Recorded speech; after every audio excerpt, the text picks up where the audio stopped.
Assim, o tabernáculo colocado no meio do povo representava o ministério de Jesus Cristo.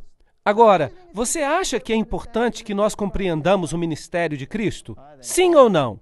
Eu creio que sim. Jesus habitou entre nós, João 1, verso 14. Portanto, vamos estudar este ministério, porque se nós o estudarmos, nós então seremos capazes de discernir muitos dos enganos deste mundo.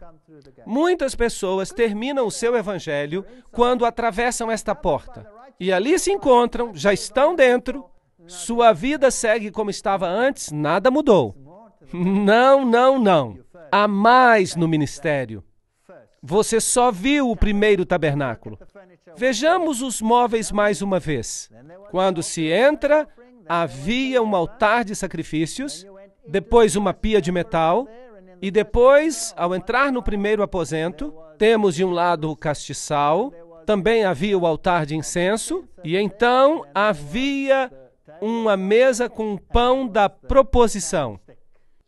E havia um castiçal com 7 lâmpadas.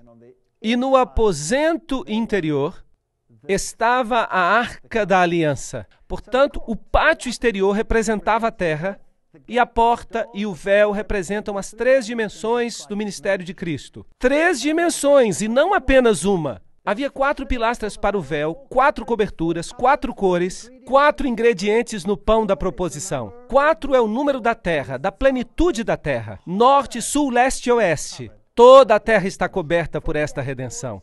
48 tábuas, 60 pilastras, múltiplos de 144 mil. As bases foram feitas de prata, como está dito. Tudo feito a partir do dinheiro da redenção, porque ninguém pode colocar um outro fundamento ao que está posto, que é Jesus Cristo. Ele é o fundamento. 5 barras seguram a estrutura. 5 fatores mantêm a unidade do Espírito. Lembram-se? Há um só corpo, um só Espírito, um só Senhor, uma só fé e um só batismo. E um só Deus e Pai de todos. 5 fatores que garantem a unidade do santuário. Agora vamos ao sacrifício. Trazia-se o cordeiro e o pecador se apresentava diante do cordeiro.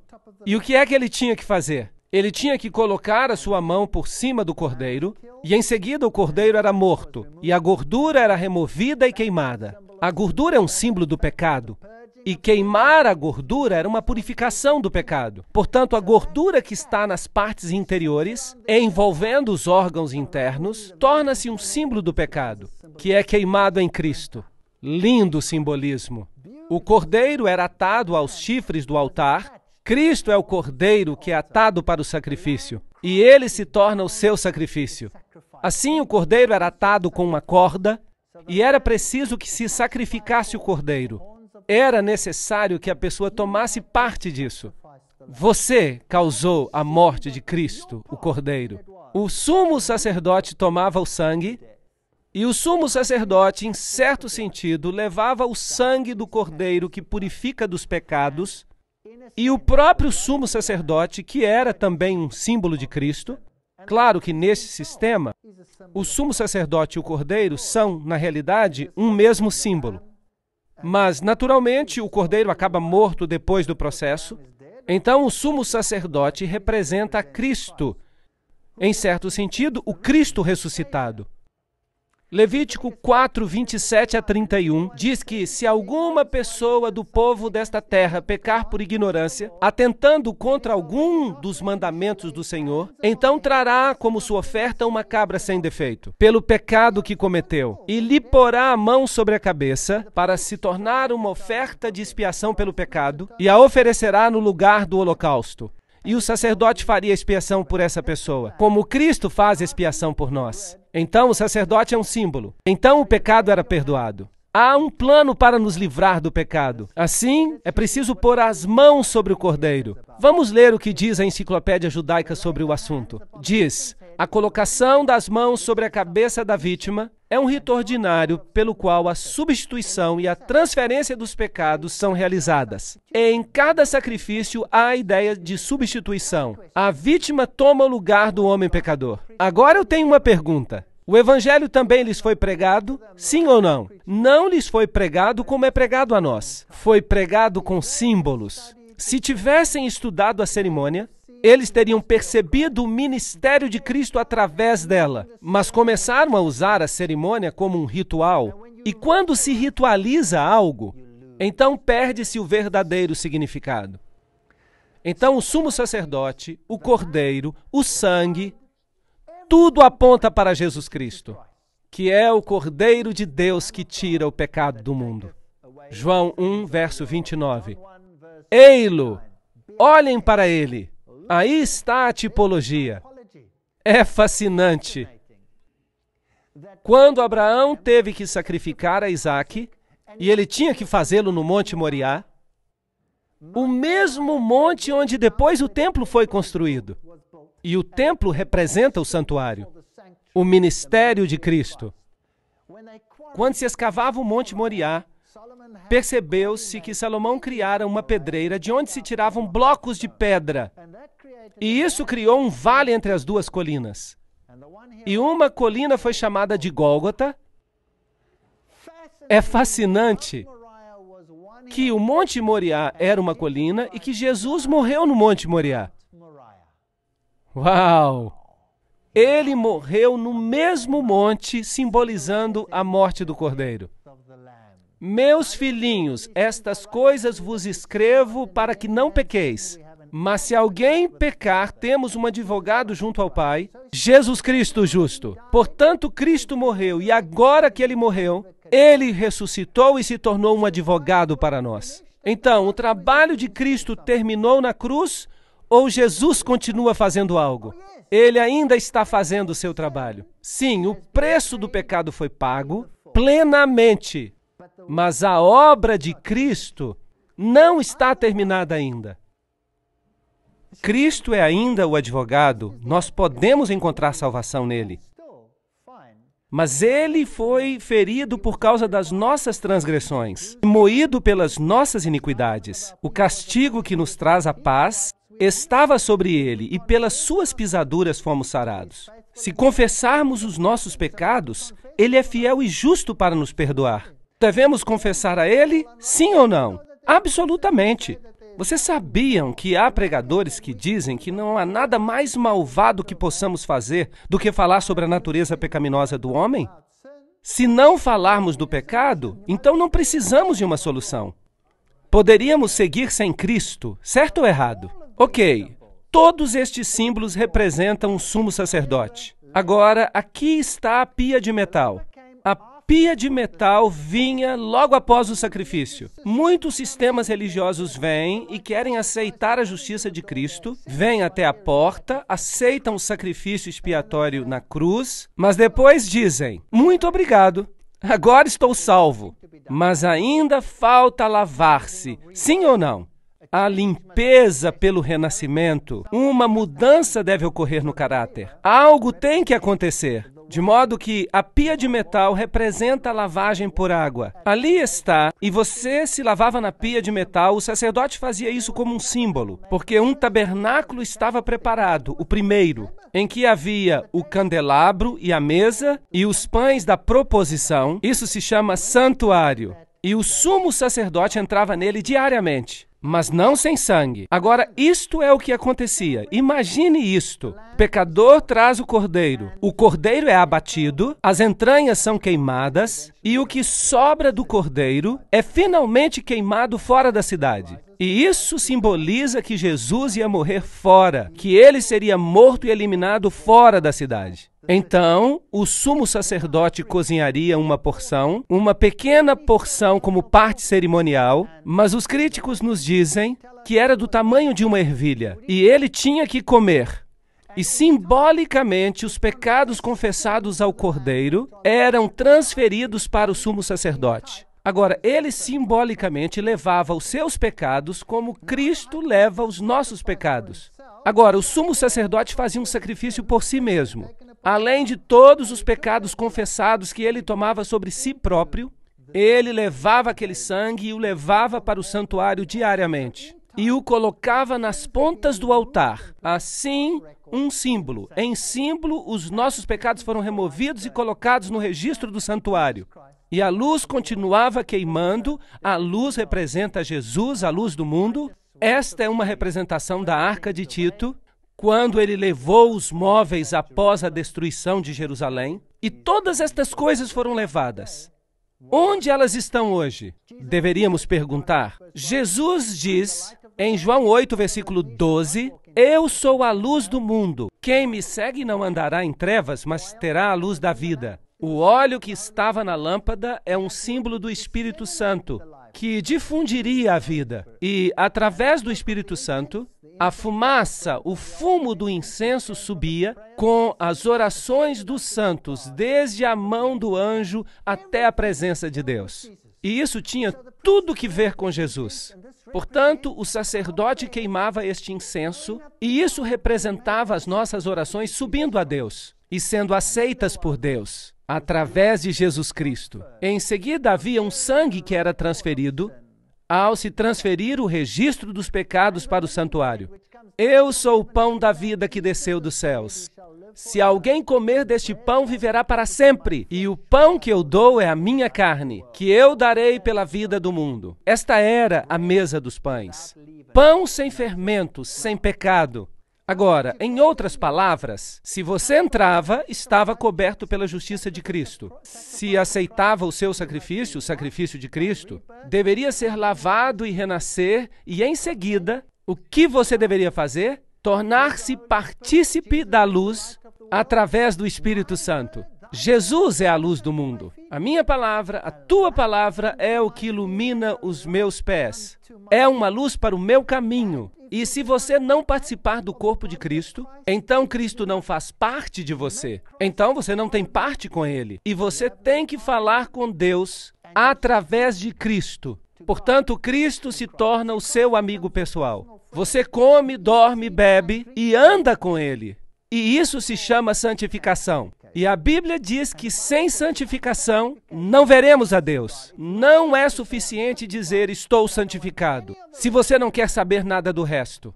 Você tem que aceitar todo o pacote ou nada. É isso do que se trata. Portanto, a mesa dos pães da proposição representa a Cristo para o seu povo. Existem 12 pães, 12 tribos de Israel, 12 apóstolos. Os números têm muito significado. Os ingredientes do incenso representavam toda a humanidade. Hebreus 9, verso 3. Mas depois do segundo véu, estava o tabernáculo que se chama o Santo dos Santos. Agora, ali vamos ao lugar santíssimo. Já falamos bastante, por isso vamos balançar a cabeça para acordar. Estamos despertos? Muito bem. Porque agora nós vamos fazer algo realmente emocionante. Vamos olhar o segundo compartimento do tabernáculo. Dizem que o meu cabelo está todo despenteado. O que importa? Bem, o primeiro compartimento representa o compromisso diário com Cristo. A participação com a palavra, a participação na vida, a vivência de uma vida em Cristo. Mas ele também contém o registro de todos os nossos pecados confessados. Está claro para todos? Porque o sangue foi transferido para as pontas do altar, está certo? Portanto, contém o registro de todos os pecados. Eu quero lhes dar boas notícias. Vocês são felizes se o registro dos seus pecados for transferido e registrado no santuário. Vocês são benditos. Essas não são más notícias, são boas notícias. Porque os pecados registrados ali estão perdoados. Vocês sabiam disso? Todos os pecados que você confessou e foram transferidos para o Cordeiro e para o sumo sacerdote foram registrados no céu, são os seus pecados confessados. Então, um dia, quando o registro do céu estiver a ponto de ser expurgado e limpo de todo pecado, abrirão os livros e dirão: aqui estão os registros dos pecados de Walter Weiff. E haverá uma lista tão longa que ela se estenderá 1000 vezes ao redor do mundo. Eu espero. E o diabo dirá, porque ele é o acusador dos irmãos, certo ou errado? E o que ele vai dizer? Eu sei que este homem cometeu muitos pecados. Mas nós então olharemos para o registro e ali estará escrito: perdoados. Haverá algo mais? Não. Mas ele também fez isso. Sim, de fato, ele fez, está aqui. Mas está escrito perdoado. Agora, se ele puder mencionar algum pecado que não conste da lista, você está em apuros. Portanto, entregue a sua lista ao santuário, confesse e renuncie, e você estará seguro. O juízo é uma boa notícia. Se os seus pecados estão ali no santuário, agora, no céu, um dia, eu tenho uma boa notícia para você. A redenção de Cristo é tão completa,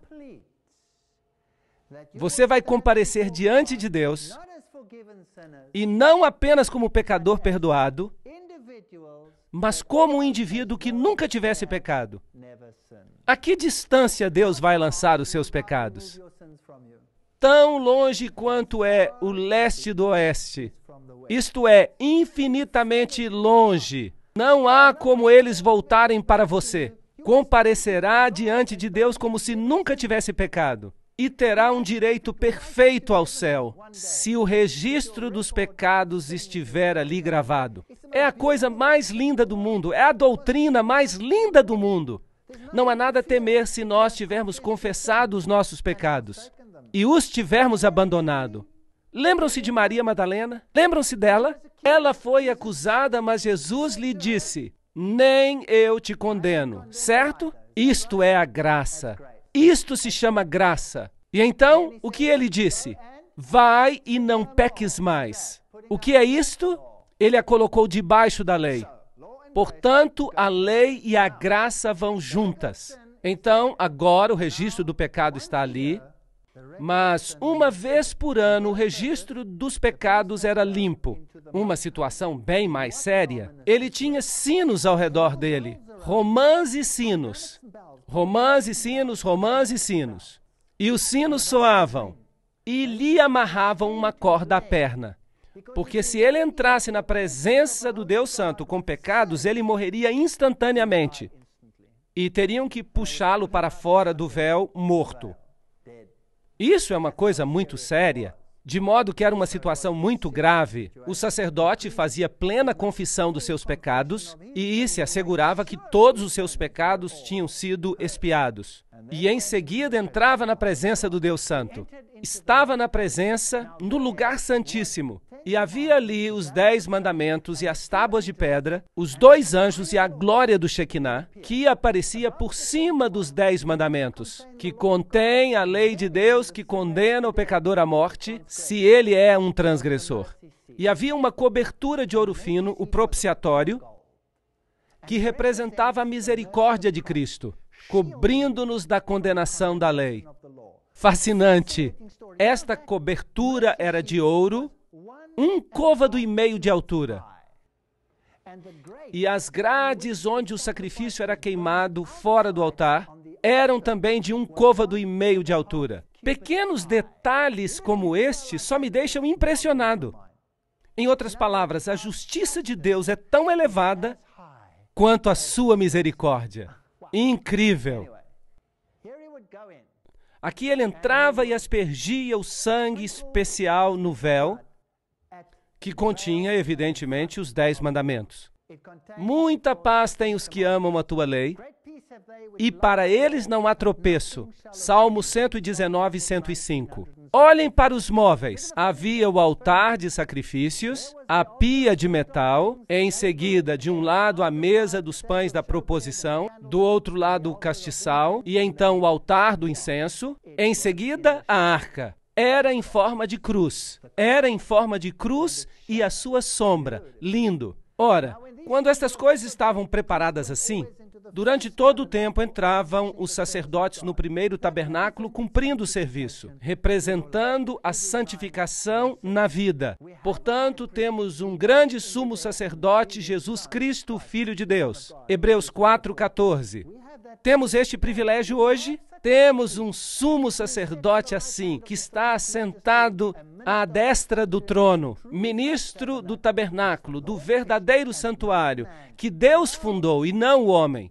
Existe um tabernáculo que Deus fez? Sim ou não? Ora, as Escrituras existem para nos admoestar e para nos dar a verdade. A Bíblia diz que há um santuário, e por isso eu creio que existe um santuário. Mas vindo Cristo por seu próprio sangue, entrou uma vez no santuário, vendo executado uma vez uma eterna redenção. Hebreus 9, 11 e 12. Cristo é o sumo sacerdote. E o véu do templo se rasgou em dois, de alto a baixo. O sistema de sacrifício terrestre chegou ao fim. A lei cerimonial foi abolida. Por quê? Porque foi cumprida em Cristo. Se agora eu pegar um cordeiro e o sacrificar hoje pelos meus pecados, eu estou dizendo que o sacrifício de Jesus não foi suficientemente bom. Agora, os judeus querem reconstruir o templo, restabelecer o sistema de sacrifícios, não é verdade? Quero dizer que isso é uma blasfêmia. E jamais me lembrarei dos seus pecados e das suas iniquidades. Ora, onde há remissão destes, não há mais oferta pelo pecado. Tendo, pois, irmãos, ousadia, para entrar no lugar santíssimo pelo sangue de Jesus, pelo novo e vivo caminho, temos um novo pacto com Cristo, e é o mesmo que o antigo, mas este foi cumprido em Cristo, e agora eu olho para Jesus. Eu não tenho mais que olhar para os cordeiros e carneiros, tenho que olhar para Jesus. Portanto, o templo foi realmente eliminado, e deve continuar assim. Tempo para um novo templo é o que eles dizem, mas eu não penso assim. Porque Cristo não entrou num santuário feito por mãos, figura do verdadeiro, mas no próprio céu. Para que vamos construir um na terra se já há outro no céu? Para quê? Não faz sentido. Certo, então observemos este serviço. Cristo, oferecendo-se uma vez para retirar o pecado de muitos, aparecerá uma segunda vez sem pecado aos que o esperam para a salvação. Portanto, pode salvar perfeitamente aqueles que se aproximam dele e de Deus. Tudo que o sumo sacerdote usava, todas as suas roupas representavam a Cristo. A veste interior é branca como a justiça de Cristo. A exterior, o éfodo e todos estes símbolos. A porta, o portão, o véu, cada pedra, as 12 pedras, as 12 tribos, tudo remete ao tabernáculo. Mesmo o teto do tabernáculo. O revestimento exterior era de pele e representa a humanidade de Cristo. Em seguida, você tem as cores que estão associadas com as portas. Portanto, a pele de texugo simboliza a Cristo, que velou a sua divindade com a humanidade. Cristo Salvador, peles de carneiro, tingidas de vermelho, Cristo no seu sacrifício, a cobertura de pelos de cabra, a justiça de Cristo e, no interior, um revestimento real, azul, escarlate e púrpura. Cristo Salvador exaltado, isto é fascinante. Agora, as 7 festas judaicas anuais também estão associadas ao serviço do templo. Isto está tudo escrito na lei de Moisés. Havia o tipo e o antítipo. Havia a Páscoa judaica, que representava o sacrifício do cordeiro, representava a crucifixão. Notem que era no mês de Nissan, 14. Em seguida, havia a festa dos pães asmos, no dia seguinte. Este é Cristo, corpo de Cristo. Cristo na tumba, Nissan 15. E então tinha uma festa das primícias em Nissan 16. Assim temos 14, 15 e 16, os 3 dias da crucifixão, sexta, sábado e domingo da ressurreição. Assim que até nas suas festas anuais estavam celebrando a obra de Cristo. Isto é surpreendente, é incrível. E em seguida havia a festa das semanas, que era em Sivan 6. 50 dias depois, era o Pentecostes. E esse celebrava a doação da lei, as ferramentas da justiça, como é correto em termos de sua obediência. A graça provém de Deus, e agora estavam totalmente equipados, ao mesmo tempo em que foram enviados a pregar Cristo, a solução para o problema do pecado. A lei define o pecado, o problema do pecado, e Cristo é a solução para o problema do pecado. Portanto, o custo da redenção é Cristo. Portanto, as 5 trombetas, a festa das trombetas, em Tisri, era o prenúncio do juízo e do movimento adventista, o dia da expiação, o juízo do pré-advento, Tisri 10, e em seguida a festa dos tabernáculos e o regresso para casa. E agora vejam isto, o dia da expiação e a colheita da redenção viria depois. Portanto, a purificação do santuário terrestre, isto é uma ideia magnífica do dia do juízo. Isto é o que representava. Portanto, soavam as trombetas, tan, taran, tan, e traziam 2 caprinos. E um era chamado bode do Senhor, e o outro era Azazel. E era o bode emissário, que seria solto no deserto. Azazel significa o mal, Lúcifer. Então eles lançavam sortes, e o bode emissário era conduzido para o deserto, e não era sacrificado, ele não morria. Ele era apenas levado para o deserto, mas o bode do Senhor era sacrificado. Então, ao som de trombetas, este símbolo do juízo, Apocalipse 14, 6 e 7 e Joel 2, 1, o bode do Senhor era sacrificado e o sumo sacerdote entrava com esse sangue para o lugar santíssimo. Lembram-se dos sinos e das cordas amarradas aos seus pés?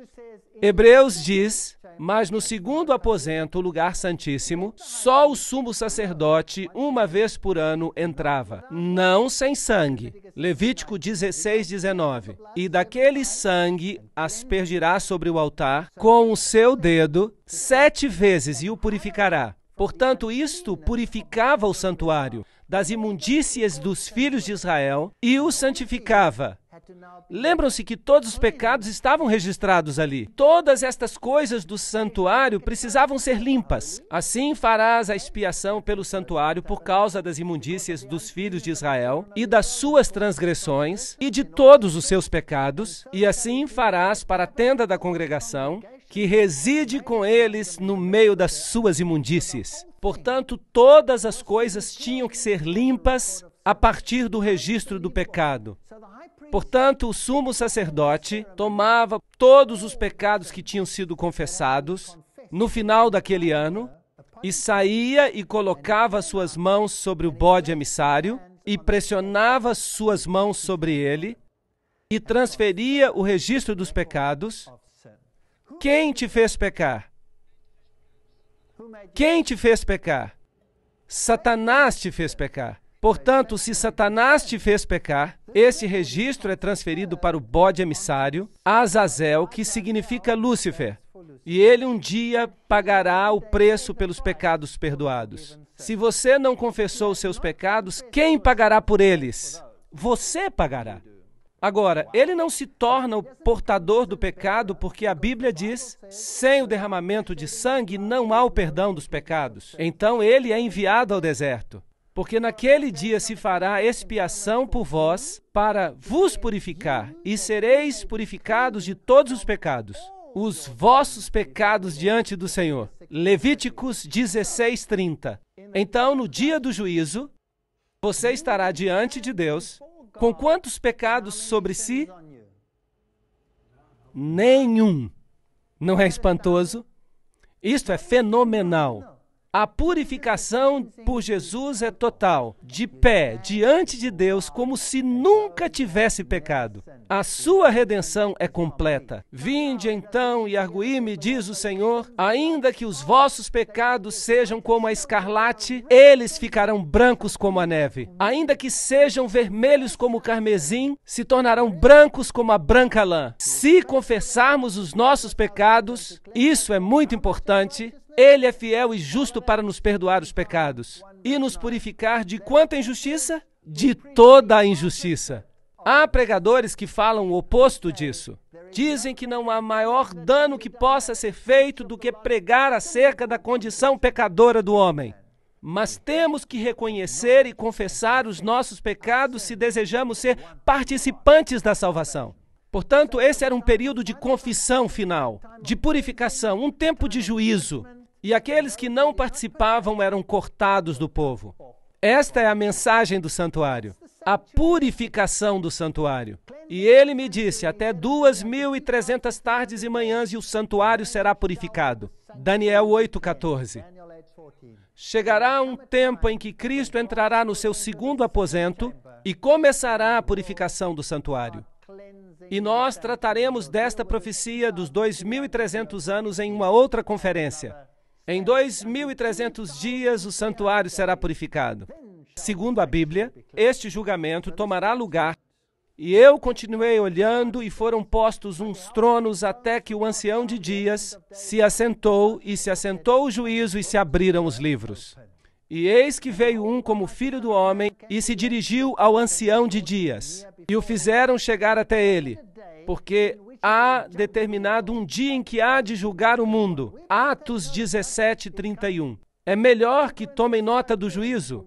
Está vindo. Segundo aos Coríntios 5:10. Porque todos precisaremos comparecer diante do tribunal de Cristo, para que cada um receba segundo o que tiver feito por meio do corpo, ou bem ou mal. Portanto, onde você gostaria que os seus pecados estivessem?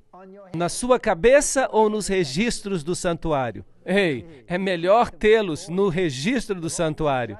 O Senhor julgará o seu povo. Há uma lista, e se essa lista for bem longa, bom, é bom para você. Mas se essa lista for curta demais, você pode estar em apuros. Portanto, examine-se a si mesmo se você está no Senhor. Eis que cedo venho, e o meu galardão está comigo, para dar a cada um segundo a sua obra. Apocalipse 22:12. A vinda do Senhor irá revelar estas coisas. Penso que não temos nada a temer. Os 2.300 dias têm um tempo específico. Começa em 457 a.C. e se temos 2.300 dias ou anos, chega até 1844. É um tempo interessante. É um tempo muito interessante. Foi nesta época que o Manifesto Comunista foi escrito, esta época em que foi divulgada a teoria da evolução ao mundo, precisamente em 1844. Foi esta época em que houve um grande choque entre o Messias e o não Messias. A música do mundo foi escrita sobre a criação. Temei a Deus e dai-lhe glória, porque é vinda a hora do seu juízo. Qual será a norma de julgamento? Vamos perguntar à Bíblia. Assim falai e assim procedei. Como devemos ser julgados pela lei da liberdade? A lei vai ser o padrão de julgamento. Tiago 2, verso 2. Vamos ouvir a conclusão de toda a questão. Eclesiastes 12, 13 e 14. Temei a Deus e guardai os seus mandamentos, porque isto é o dever de todo homem. Porque Deus há de trazer a juízo toda obra, e até tudo que está encoberto, quer seja bom, quer seja mal. Será que ouvimos muito falar sobre isso no mundo hoje? Não, não, não. Se me amais, diz Jesus, guardareis os meus mandamentos. Amados, se o nosso coração não nos condena, temos confiança para com Deus, e qualquer coisa que dele pedirmos, dele receberemos, porque guardamos os seus mandamentos e fazemos o que é agradável à sua vista. 1 João 3, 21 e 22. É tão simples assim. Peça perdão a Deus, e o seu registro de pecado confessado será feito no céu. Vai e não peques mais. Come o pão da vida, bebe da água da vida. Toma a luz do mundo, a luz viva. Come e bebe da tua religião. Não é bom ter uma religião pela metade. E então, quando Cristo voltar, estarás limpo de toda a tua injustiça. Tudo isto, nenhum deles estará sobre a tua cabeça, nenhuma mancha. A justiça de Cristo te cobrirá novamente. Se confessarmos os nossos pecados, Ele é fiel e justo para nos perdoar os pecados e nos purificar de toda injustiça. 1 João 1, verso 9. Arrependei-vos, pois, e convertei-vos para que sejam apagados os vossos pecados. Este é um evangelho que não escutamos hoje em dia, mas esta é a verdade, senhoras e senhores. Esta é a verdade. Crê no Senhor Jesus e será salvo. Mas acreditar é fé, e a fé sem fazer algo, sem obras, é inútil. Quem é injusto, faça injustiça ainda. E quem está sujo, suje-se ainda. E quem é justo, faça justiça ainda. E quem é santo, seja santificado ainda. Apocalipse 22, 11. Muito em breve esse decreto vai sair. e a porta da graça fechará.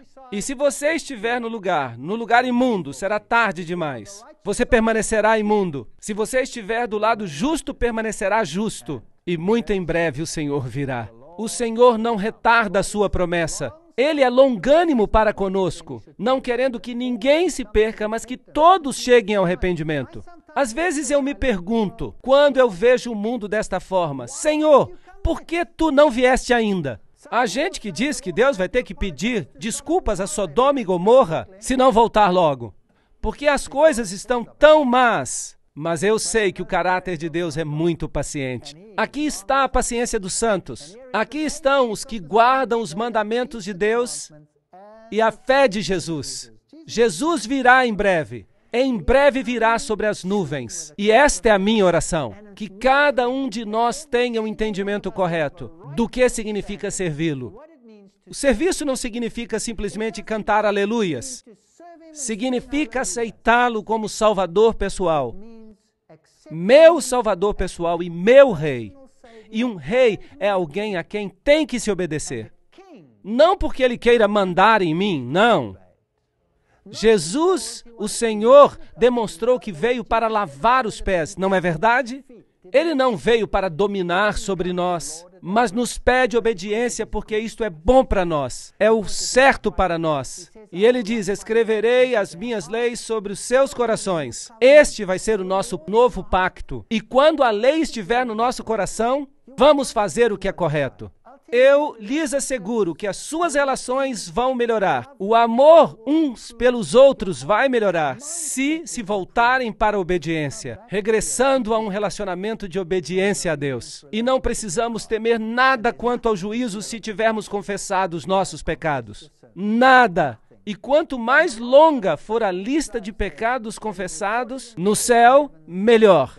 Porque isso significa que todos estão lá e podemos renunciar e esquecê-los. Esta é a minha oração para vocês. Na palestra que se segue, vamos ver o outro lado da moeda, porque até agora eu tenho me esforçado para mostrar para vocês os critérios que a Bíblia apresenta quanto à salvação e um relacionamento com Cristo, e o que os dois implicam. Amanhã veremos as contrafações. Vamos identificar o anticristo pelo nome. E eu sei que alguns poderão ficar chocados ou ofendidos, mas se ficarem zangados, fiquem zangados comigo, mas não com a palavra de Deus. Podem até jogar tomates em mim, mas continuem vindo, continuem assistindo, alimentando-se da palavra. Vamos ver que é possível analisar tudo isso juntos. Muito obrigado.